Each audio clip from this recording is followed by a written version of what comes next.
Hi, and welcome to Lambda U.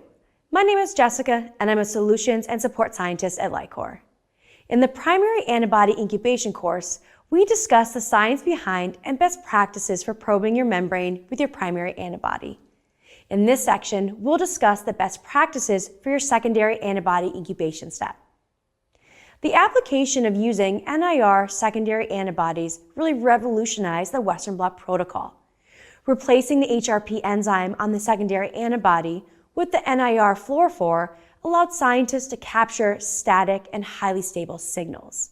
You no longer have to worry about the unstable and uneven emitted light produced from a chemi reaction.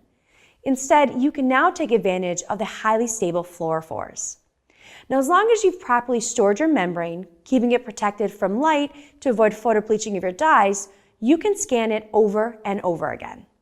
In my work bag, I carry around a dry membrane that's over 1.5 years old.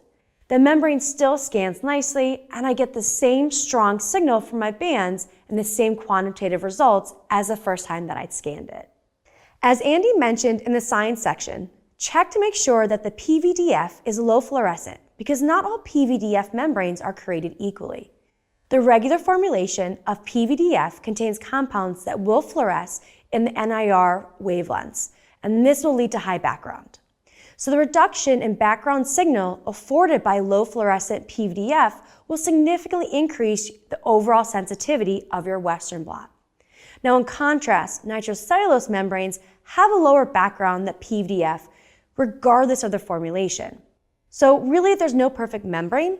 Each has its own unique characteristics. It's best to test your target protein on both nitrocellulose and PVDF to see which will provide the highest signal for your target. It's important to note that the background of the membrane is still slightly higher in the 700 nanometer channel than it is in the 800 nanometer channel. This is because autofluorescence of your membrane is going to decrease at longer wavelengths. Therefore, for your normalizing strategy, it's really best to use a secondary antibody that's labeled with a fluorophore whose emission peak is in the 700 channel.